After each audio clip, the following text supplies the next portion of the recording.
한번 따라 하실까요? 제사장을 제사장 되게 하는 네 가지. 제사장을 제사장 되게 하는 네 가지. 오늘 본문 말씀은 대제사장의 임직식입니다. 드디어 이제 제사법을 다 가르쳐 주고 난 다음에 그 제사를 진행하게 될 대제사장을 세우고 하나님과 인간 사이에 중보자로 삼았으니 이들을 통하여 너희들에게 나에게 예배하러 나오라라고 가르치고 있습니다. 아론과 그의 네 아들들이 있는데 나답과 아비후, 엘르아살과 이다말이라고 하는 네 명의 아들과 함께 대제사장은 아론, 그리고 네 명의 아들들은 제사장으로 이제 임직합니다. 우리 교회에 임직식이 있는 것처럼, 교회마다 임직식을 하는 것처럼 이제 대제사장과 제사장을 세우는 의식을 행하게 되는 내용이 바로 오늘 본문 말씀입니다. 이 임직식에, 이 위임식에 무엇이 필요하냐 하면 여러 가지 다른 것들이 준비물이 있습니다. 사람이 제일 중요하지만 그 사람을 사람 되게 하는데 필요한 것들이 2절에 나옵니다. 자, 제사장의 위임식, 임직식에 무엇이 필요했을까요? 같이 한번 읽어볼까요? 시작. 너는 아론과 그의 아들들과 함께 그 의복과 관유와 속죄제의 숫송아지와 순양 2마리와 무교병 한 광주리를 가지고. 자, 아론과 그 아들들이 주인공이죠. 사람만 있어야 되는 것이 아니라 뭐가 있어야 되냐면 두 번째로는 옷이 있어야 됩니다. 세 번째로는 뭐가 있어야 되냐면 기름을 발라서 임직해야 되기 때문에 그때 쓰는 기름이 관유라고 하는 기름이 필요합니다. 그리고 이들이 처음 사역을 시작하기 전에 하나님 앞에 제사를 드려야 되는데 몇 가지 제사를 드려야 되냐면 세 가지 제사를 드려야 됩니다. 첫 번째 제사가 속죄제인데 제물은 수송아지입니다. 두 번째 제사가 번제인데 수양 1마리입니다. 또 다른 수양 1마리는 세 번째 제사인 하목제에 쓰이는데 하목제에는 수양 1마리와 그리고 무교병 한 간주리에 들어있는 떡이 있습니다. 그 떡이 몇 개냐 하면 3개인데 26절에 그 강주리 안에 들어있는 떡 3개가 나옵니다. 하나는 무교병이고 하나는 기름 섞은 떡이고 또 다른 하나는 전병입니다. 이 세 가지 떡이 저 강주리에 담겨 있습니다. 옷을 입고 기름을 바르고 나면 이제 세워진 이 제사장이 공식적인 업무를 시작하기 전에 자기가 스스로 먼저 하나님 앞에 3개의 제사를 드리게 될 것입니다. 임직하면 얼마나 영광스러운지 모릅니다. 사람이 교회 앞에서 세워졌을 때도 참 대단합니다. 그런데 오늘 본문에 이 아론이 대제사장으로 세워지는 이 사건에는 여러분 좀 문제가 있습니다. 아론이 모세가 시내산에 올라가고 난 다음에 그 밑에서 뭐 만들었어요? 금송아지를 만들었단 말이에요. 우리는 성경에 기록되어 있으니까 그냥 받아들이지만 여러분 인간의 눈으로 보면 누군가가 손들고 나와서 아론 대제사장 세우면 안 됩니다라고 얘기할 법하잖아요. 근데 성경에 그런 이야기가 없어요. 왜? 하나님의 주권을 인정하기 때문에 그러는 거예요. 오늘날에는 하나님의 주권이 보이지 않고 하나님이 우리에게 직접 이야기하지 않는 것 같기 때문에 사람들이 막 자기 기준을 가지고 사람을 평가하고 된다 그러고 안 된다 그러고 막 이야기하는 거예요. 근데 오늘 본문에 보면 아론에 대하여 어느 누구 한 사람 이의를 제기하지 않습니다. 분명히 아론은 뭘 만들었던 사람이냐면 금송아지를 만들고 하나님이 제일 싫어하는 1계명과 여러분 2계명 3계명을 다 어긴 사람이 누구냐 하면 아론이거든요. 그런데 하나님이 그 아론을 쓰시는 거예요. 여러분 이게 복음이요, 이게 기독교입니다. 우리 인간의 생각으로는 상상할 수 없는 이야기가 사실은 기독교 복음 안에 하나님 나라의 법칙 안에 들어있는 건데 우리는 자꾸 그걸 까먹고 세상의 식가 방식을 교회 안으로 들이고 와서 되니 안 되니 틀려니 맞니 이야기할 때가 얼마나 많은지 모릅니다. 그냥 하나님이 된다 그러면요 우리 입은 싹 닫고요 하나님께 뭐 해야 되느냐 하면 순종하면 되는 겁니다. 우리 하나님이 왜 아론을 세웠느냐 하면요 하나님은 완전한 사람을 뽑아 사용하시는 분이 아니기 때문에 그렇습니다. 아론이라고 하는 대표 선수를 통하여 이런 인간도 내가 사용하면 거룩하게 된다. 다르게 얘기하면 모든 인간은 다 거룩하지 않다. 거룩해서 잘나서 괜찮아서 쓰는 것이 아니라 하나님의 은혜로 사용한다.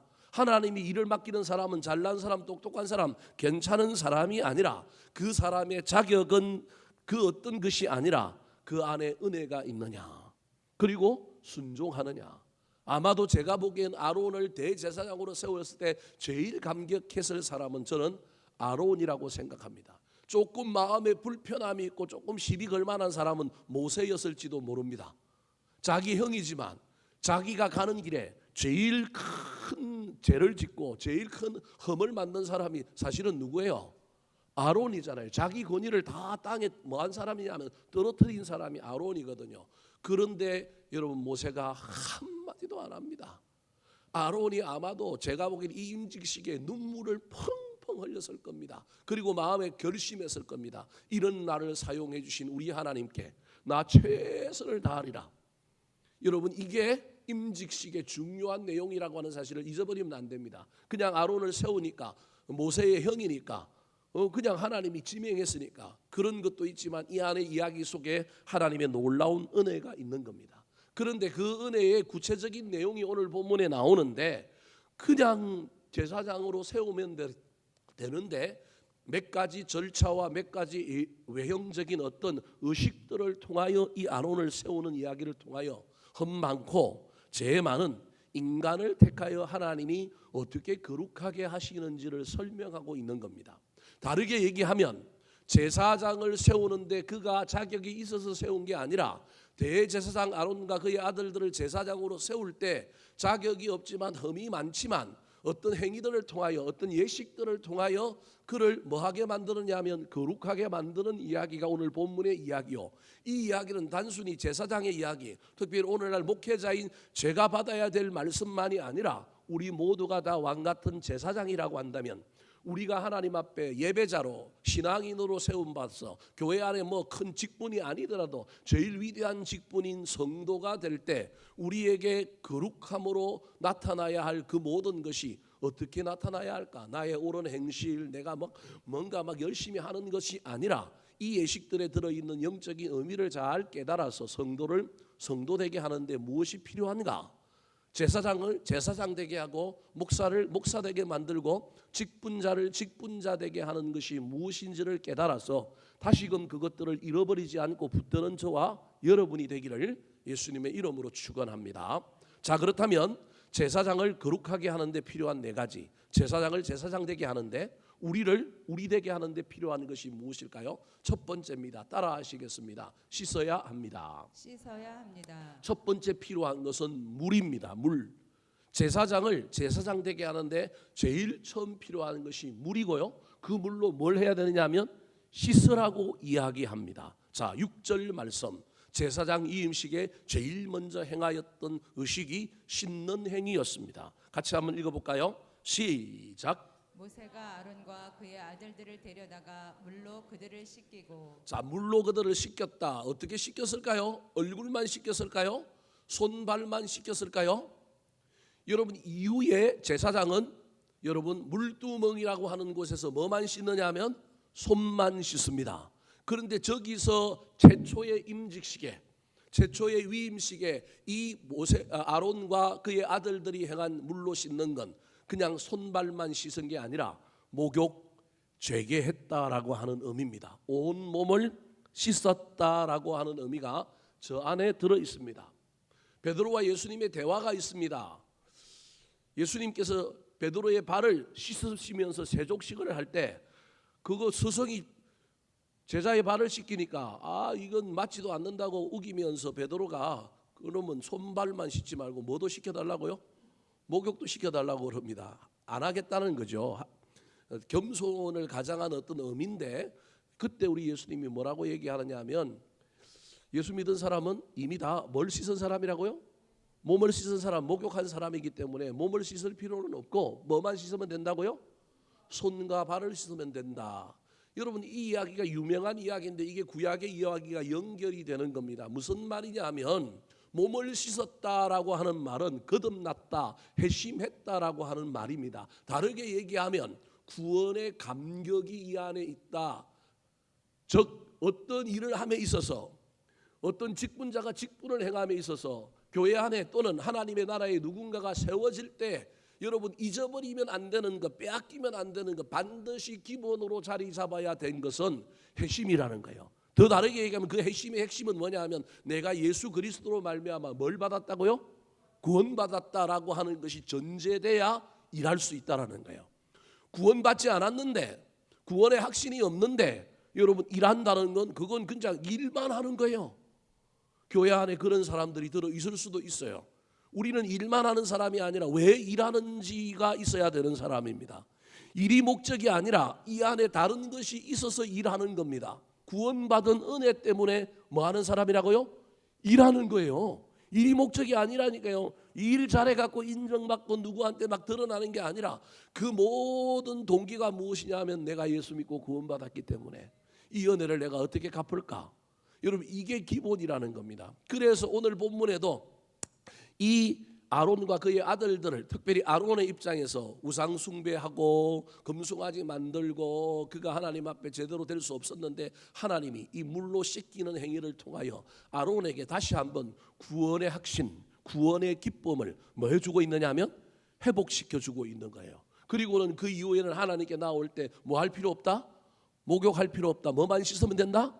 손만 씻으면 된다. 그래서 성전 마당에 뭐가 있어요? 물두멍이 있는 거예요. 물두멍이.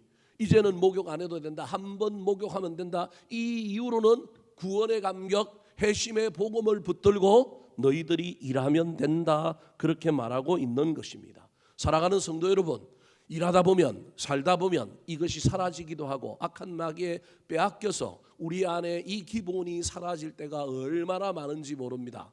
우리를 거룩하게 하는 것은 은혜임을 잊어버리지 말았으면 좋겠습니다. 우리를 우리 되게 하는 가장 기본은 내가 죄인이었지만 뭐 받은 사람이라고요?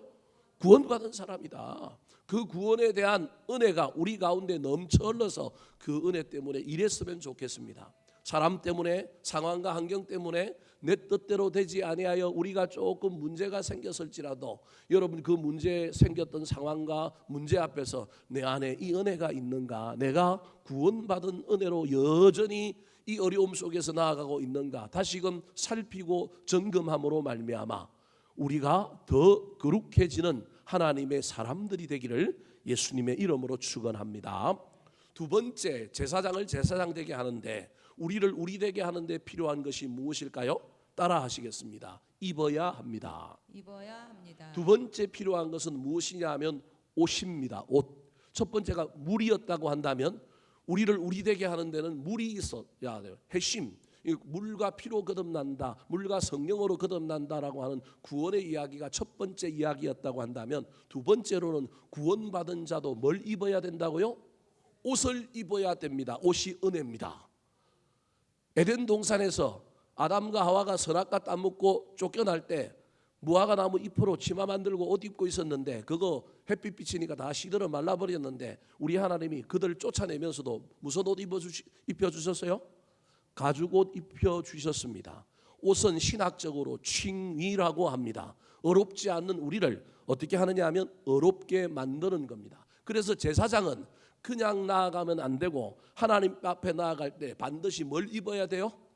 옷을 입어야 됩니다. 무슨 옷을 입어야 될까요? 새벽기도 나온 사람은 야 신기하게도 이게 지금 레이기가 출애굽기를 새벽에 하고 있는데 오늘 레이기하고 똑같이 맞아 떨어졌어요. 자 무슨 옷을 입었느냐 하면 제사장은 7개의 복식 7대 복장을 차려야 됩니다. 자 7절과 8절 말씀 같이 한번 읽어볼까요? 시작. 아론에게 속옷을 입히며 띠를 띄우고 겉옷을 입히며 에봇을 걸쳐 입히고 에봇에 장식 띠를 띄워서 에봇을 몸에 메고 흉패를 붙이고 흉패에 우림과 둠밈을 넣고. 자 레위기 7장과 8장에 보면 제사장의 복식이 다 나오지 않습니다. 첫 번째는 뭐가 나왔냐? 속옷. 두 번째가 뭐가 나냐? 띠. 세 번째가 뭐가 나냐? 겉옷. 네 번째가 뭐가 나냐? 에봇. 다섯 번째가 뭐가 나왔냐면 흉패. 5개밖에 안 나왔습니다. 2개가 저기는 등장하지 않습니다. 이 흉패 안에 뭐가 있느냐 하면 우림과 둠밈이라고 하나님의 뜻을 묻는데 이게 정확하게 뭔지는 알 수 없습니다. 일종의 주사위일 수도 있고요. 뭐 짝대기일 수도 있는데 하나님의 뜻을 묻는데 사용했던 구름 기둥과 불 기둥 이후에 하나님의 인도하심을 구할 때 쓰던 것이 우림과 둠밈인데 이게 흉패 안에 들어 있었습니다. 자 그렇다면 총 7개인데 어떻게 두 개가 빠졌을까요? 다음 그림을 한번 보여주시기 바랍니다. 자, 다음 그림. 우리가 새벽에 이 그림을 봤으면 새벽 기도하는 사람들이 참 쉬웠을 텐데요. 자, 7배의 복장인데 저기 네모 안에 보니까 막 두 개가 더 들어가고 뭐 9개 돼 있죠. 이 부속물까지 지금 설명하고 있기 때문에 그럽니다. 자, 지금부터 제사장의 7개의 복장을 다시 한번 살펴보도록 하겠습니다. 첫 번째가 제일 안에 있는 속옷입니다. 이 속옷을 반포 속옷, 하얀색의 속옷을 반포 속옷이라고 얘기합니다. 우리는 속옷 하면 팬티를 속옷이라고 생각하는데 그게 아니고요. 가장 안에 입었다 그래서 속에 입는 옷이다 그런 말입니다. 근데 저 속옷 하얀색을 세마포로 짰는데 저 옷을 이름을 뭐라고 부르냐면 반포 속옷이라 그럽니다. 왜 반포 속옷이냐 하면 자세히 보면 저 하얀색 옷이 일종의 바둑판에 격자 무늬가 은근하게 들어 있습니다. 그래서 반포라고 하는 말이 격자 무늬다라고 하는 의미가 저 안에 들어가 있습니다. 저게 막 은은하게 들어가 있기 때문에 하얀색으로만 보입니다. 일단 다 넘어가고 첫 번째가 뭐라고요? 반포 속옷. 두 번째가 그 위에 있는 겉옷입니다. 겉옷. 겉옷이 무슨 색깔이에요? 파란 색깔입니다. 파란 색깔. 파란색만 있는 건 아닌데 청색의 위주로 짜 있습니다. 그래서 저 제사장이 옷을 만들 때 뭐 가늘게 꼰 배실, 청색, 자색, 홍색 이 네 가지 실로 만들었는데 저 네 가지가 저 복장이 다 사실은 들어가 있는 거예요. 첫 번째로 하얀색 세마포 속옷, 반포 속옷. 두 번째가 뭐라고요? 겉옷. 무슨 색깔? 청색. 세 번째가 그 위에 있는 여러분 팔이 없는 여러분 조끼 앞치마를 입었어요. 그걸 뭐라고 그러냐면 에봇이라고 얘기합니다. 에봇. 근데 이 에봇 위에 뭘 띠고 있어요? 띠를 띠고 있어요. 그래서 네 번째입니다. 그리고 여러분 띠를 띠고 있을 뿐만 아니라 다섯 번째가 그 위에 또 다른 뭘 하나 메고 있느냐 하면 흉패를 메고 있습니다. 흉자는 가슴 흉자고요. 패입니다. 쉽게 얘기하면 마라톤 선수들이 앞에 번호판 하나 다는 거 그것처럼 돼 있는 거예요. 그 위에 또 다른 에봇 위에 조끼 위에 또 다른 배 하나를 달고 있는데 이 배 안에 뭐가 들어 있느냐 하면 우림과 둠밈이 들어 있는 겁니다. 이걸 옆에서 꺼낼지 위에서 꺼낼지는 알 수 없지만 이게 주머니가 되어서 여하튼 이 배 안에 들어가 있는데 이걸 가지고 하나님의 뜻을 묻는다 그래서 이 패를 뭐라고 얘기하냐면 판결흉패 그렇게 얘기합니다. 다시 한번 정리해 볼까요? 반포 속옷, 겉옷, 그 다음에 띠, 네 번째가 에봇, 다섯 번째가 뭐라고요?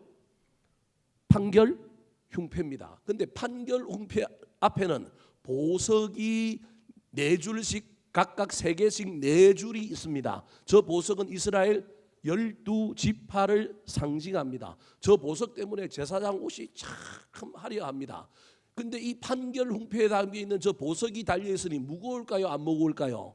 무겁기 때문에 달아야 됩니다. 이 판결흉패가 사각형입니다. 한 뼘 한 뼘 사각형인데 그 사각형 위쪽에 금고리가 달려 있고요. 밑에도 뭐가 달려 있냐면 금고리가 달려 있어서 금사슬로 멜빵을 만들어서 어디에 다느냐 하면 어깨에 답니다.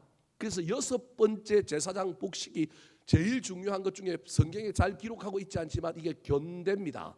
우리 군대 가면 분대장이 뭘 차요? 견장을 차는 것처럼 여기에 견대가 있어서 그 견대 위에 호마노라고 하는 보석 위에 금태를 둘려가지고 여기 딱 어깨에 딱 계급장처럼 딱 올려져 있습니다.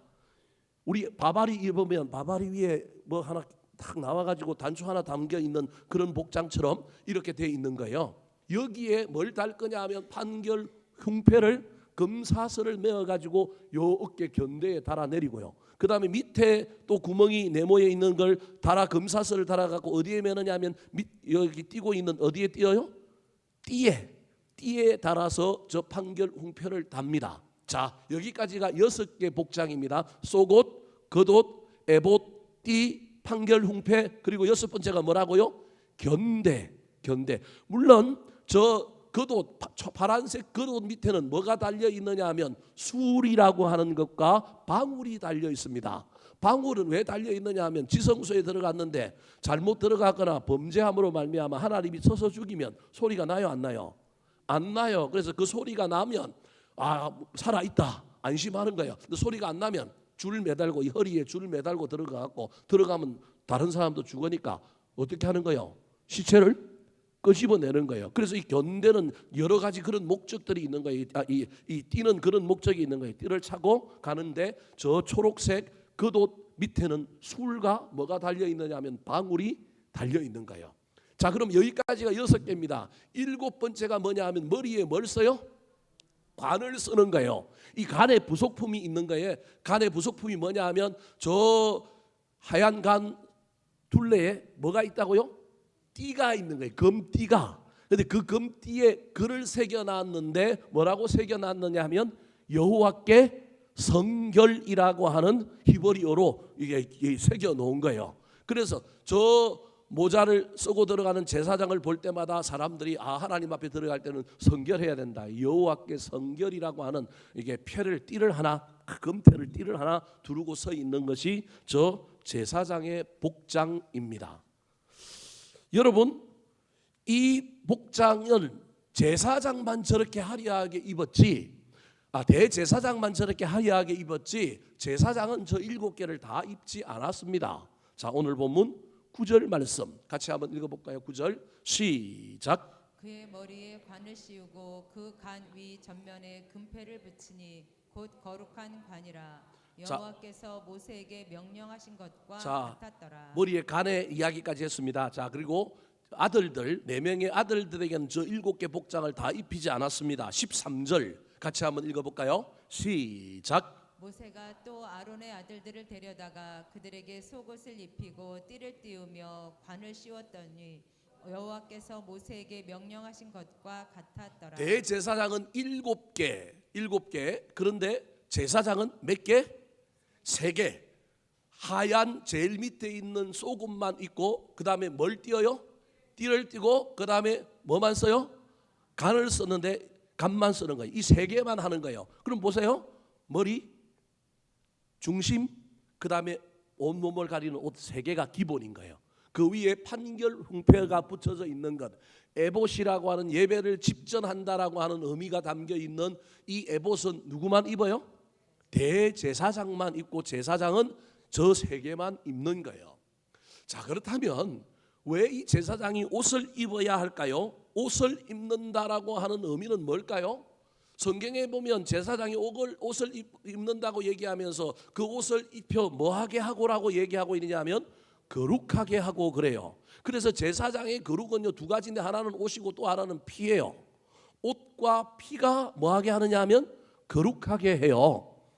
옷을 입었다라고 하는 말은 거룩해졌다라는 말입니다. 거룩이 히브리어로 카도시인데 카도시라고 하는 말은 사전에 용례가 여러 가지가 있지만 그 중에 1번이 뭐냐 하면 가리다라고 하는 뜻이에요. 가리다, 구별되다 뭐 이런 뜻도 있지만요. 그건 뒤에 나오고요. 최초의 문자 그대로 용례로 하면 카도시라고 하는 말은 가리다라는 겁니다. 그럼 옷을 왜 입은 거예요? 죄인이기 때문에 죄를 뭐 하는 거예요? 가렸다라고 하는 말입니다. 구원한 하나님의 백성, 특별히 대제사장은 죄를 가려야 되기 때문에 이 모든 옷을 입는 거예요. 하나님의 옷을 입어서 그 죄를 가렸다. 무엇으로 가렸느냐 하면 은혜로 가렸다. 여러분, 사람은 그 옷이 사람을 규정할 때가 많습니다. 제가 늘 새벽기도 할 때마다 이야기하지만 그 신사라도 양복을 입고 회사 사장이라도 예비군 군복만 입으면 뭐가 돼요? 좀 개가 되고요. 야비군이 돼요. 아무데나 가서 뭘 싸요? 오줌을 싸요. 양복 입으면 안 그런데 그냥 군복도 제대로 사단 마크가 달려있고 계급장이 달려있으면 정말로 근엄하고 절도가 있는데 개구리 마크만 딱 달리면 그 옷을 입은 사람은 짝다리를 짚고요. 침을 찍찍 뱉고요. 화장실이 아닌데도 아무데나 가서 오줌을 싸요. 신기해요. 옷이 주는 의미가 있다라는 거예요. 옷이 사람을 규정하고요. 옷이 날개라는 거예요. 다르게 얘기하면 제사장이 제사장 일을 함에 있어서 나의 본질과 나의 능력으로 하는 것이 아니라 하나님의 의를 옷 입고 하나님이 너를 의롭다 했다라고 하는 의미가 저 제사장의 복식 안에 있는 거예요. 그걸 좀 더 다르게 쉽게 얘기하면 은혜를 입고 내가 일함으로 능력을 행하는 거예요. 내 능력이 아니에요. 난 능력을 행할 수 없는 존재예요. 나는 죄인이에요. 그래서 제사장이 여러분 유일하게 가리지 않는 것이 있는데 뭘 안 가리냐면 발을 안 가려요. 제사장은 신발을 안 신고 양말을 안 신어요. 제사장은 맨발로 해요. 왜냐하면 모세가 호렙산에서 하나님께 부르심을 받을 때 뭘 벗으라 그랬어요? 신을 벗으라 그랬단 말이에요. 뭐 중동이 우리나라와 똑같아갖고 우리는 신 벗어도 뭐 신고 있어요? 양발 신고 있고 스타킹 신고 있고 버선 신고 있고 뭐 다 뭐 하나 신고 있잖아요. 근데 그게 아니란 말이에요. 그래서 본질이 뭐냐면 죄인이라는 걸 알려주는 거예요. 근데 이 죄인이 의인된 것은 내가 거룩해서 그런 게 아니라 내가 하나님의 칭의에 뭘 옷을 입은 거냐면 옷을 입은 거예요. 다르게 얘기하면 하나님이 임마누엘 나와 함께 하시는 은혜가 있기 때문에 내가 이 일을 하는 거예요. 그러므로 저와 여러분도 이걸 잊어버리면 안 됩니다. 제가 아무리 목사일지라도 제가 아무리 여러분 앞에 설교한다 할지라도 나는 본질적으로는 죄인인데 하나님이 나에게 목사의 옷을 입혀주셔서 하나님이 나와 함께 하심으로 임마누엘 하심으로 내가 이 사역을 감당한다. 여기에서 벗어나면 나의 공로가 나오고 나의 어려움이 나오고 나의 실력이 나오고 막 이러면 여러분 이제 제사장이 거룩한 제사장이 아니게 될 가능성이 있는 겁니다. 사랑하는 성도 여러분 기억하시기 바랍니다. 구원의 감격을 잃어버리지 말아야만이 물이 있어야만이 저와 여러분이 바로 하나님 앞에 우리의 존재됨이 존재되게 된다는 것. 또 하나는 은혜, 즉 하나님이 은혜로 말미암아 나와 함께 하심으로 말미암아 나에게 새로운 옷을 입혀주셨다. 오늘날 저와 여러분 우리가 입는 옷을 입고 있지만 영적으로 다 여러분 새로운 피조물이라 옛사람은 지나가고 새 사람이 되었으니 새 사람에 걸맞는 다 뭘 입고 와야 된다고요? 옷을 입고 와야 되는데 그 옷은 하나님의 은혜의 옷이라는 거예요. 하나님이 나를 어렵다 해주셨던 그 옷을 입고 와야 되는 겁니다. 그래야만이 우리가 온전한 우리의 본질적인 존재가 될 수 있다. 성도가 될 수 있고 직분자가 될 수 있고 우리가 다 믿는 자가 될 수 있다고 하는 사실을 잊어버리지 않는 저와 여러분이 되기를 예수님의 이름으로 축원합니다. 세 번째, 제사장을 제사장 되게 하고 우리를 우리 자신 되게 하나님을 믿는 믿음의 사람들로 온전하게 만드는 것에는 무엇이 필요할까요? 따라하시겠습니다. 받아야 합니다. 받아야 합니다. 세 번째 필요한 것은 기름입니다. 첫 번째가 물입니다. 구원의 감격. 두 번째가 옷입니다. 하나님의 은혜. 저와 여러분이 우리와 함께 하시는 하나님으로 옷을 입어야 합니다. 은혜의 옷을 입어야 합니다. 세 번째로는 기름이 필요합니다. 이 기름은 성령을 의미합니다. 자, 10절부터 12절 말씀 같이 한번 읽어볼까요? 시작. 모세가 관유를 가져다가 성막과 그 안에 있는 모든 것에 발라 거룩하게 하고 또 제단에 7번 뿌리고 또 그 제단과 그 모든 기구와 물두멍과 그 받침에 발라 거룩하게 하고 또 관유를 아론의 머리에 붓고 그에게 발라 거룩하게 하고. 자, 거룩하게 하는 건 아까 제가 두 가지라고 그랬는데 관유까지 시면 세 개가 거룩하게 하는 거예요. 그죠? 그러면 자, 세 번째가 무엇이냐면 관유인데 관유는 감람나무 기름인데 감람나무 기름을 가지고 제사장 저기시게 어디에 붓느냐 하면 제사장 머리에 불어요. 그러면 이제 이 머리가 구약의 이스라엘 백성들은 뭘 안 깎아요? 머리도 안 깎고 뭐도 안 깎아요? 수염도 안 깎으니까 머리에 부은 기름이 뭘 타고 내려요? 수염을 타고 내리는 거예요. 이게 이제 시편에 나오는 이야기예요. 자, 이 기름은 감람나무에서 나오는 기름이에요. 근데 감람나무에서 나오는 기름을 여러분 몇 단계로 구분해요. 첫 번째 기름, 인간이 아무런 힘도 가미하지 않고 나오는 기름이 있어요. 그러니까 감람나무를 어떤 절구통 같은데 감람나무 열매를 절구통 같은데 모아놨는데 그 모아놓은 것만 한 거예요. 사람이 힘을 가하지 않았어요. 근데 거기에서 뭐가 나오느냐 하면 기름이 나와요. 이걸 초유라고 해요. 초유. 이건 어디에 쓰이느냐 하면 성전의 등잔 때에 등잔불을 밝히는 데 쓰는 기름이에요. 이건 하나님께만 쓰는 거예요. 인간의 어떤 힘을 가미하지 않아야 돼요. 하나님이 구약의 이스라엘 백성들에게 여러분 다듬지 않은 제단을 가지고 하나님께 뭐하라 그랬어요? 예배하라 그랬잖아요. 제사 지내라 그랬잖아요. 여러 가지 이유가 있지만 하나님이 인간이 뭔가 인공적인 가미한 건 그건 하나님을 만든 신으로 오해하는 것뿐만 아니라 이미 다듬어진 돌은 그 땅에 있는 다른 사람들에게 다른 신들에게 뭐 했을 가능성이 있는 돌이에요. 제단으로 쓰였을 가능성이 있는 거예요. 그래서 구약에 보면 하나님이 원하셨던 제단은 첫 번째로는 여러분 돌단이 아니고 무슨 단이었냐면 토단이었어요. 토단. 근데 토단이 나중에 뭘로 변하느냐면 돌단으로 변하고요. 그 다음에 이게 뭘로 변하냐면 성막으로 변하고 그 다음에 나중에 뭘로 변하는 거예요? 성전으로 변하는 거예요. 어찌됐든 돌을 쓸 때도 하나님은 다듬지 않는 돌로 쓰라는 거예요. 그러니까 하나님은 인간이 하나님께 예배하는 그 인간이 뭔가를 감히한 것은 하나님을 인간이 조종한다. 하나님의 인간에게 의지해야 된다. 그런 의미를 우리 하나님은 싫어하시는 거예요. 그래서 성전에 불을 밝힐 때도 그 기름은 인간이 어떤 힘을 가한 기름이 아니라 자연스럽게 나오는 기름을 모으는 거예요. 이 기름이 양이 많을까요? 적을까요? 많지가 않아요. 그래서 그걸 모아놓은 기름, 그걸 아주 순수하고 가장 거룩하고 깨끗한 기름은 하나님께 드리는 거예요. 이 기름을 하고 난 다음에 그 다음에 두 번째 나오는 기름이 뭐냐 하면 관유예요. 관유. 포대 같은 데 넣거나 오늘날 우리의 관점으로 이해하면 포대 같은 데 넣거나 넣고 그 위에 뭘 얹어놔요? 돌을 얹어요. 그래서 두 번째 나온 기름이 관유인데 저기는 이 감람나무 기름만 사용하는 게 아니라 또 레위기에 뒤에 가면 나올 거예요. 거기에 뭘 가미하느냐면 계피부터 시작해고 여러 가지 것들을 가미하여 만든 기름이 뭐냐 하면 관유예요. 두 번째 기름에다가 다른 거룩한 향기가 나는 것들을 가미해서 만들어낸 기름이 관유고요. 세 번째 짠 기름을 가지고 뭘 쓰느냐 하면 식용으로 쓰는 거예요.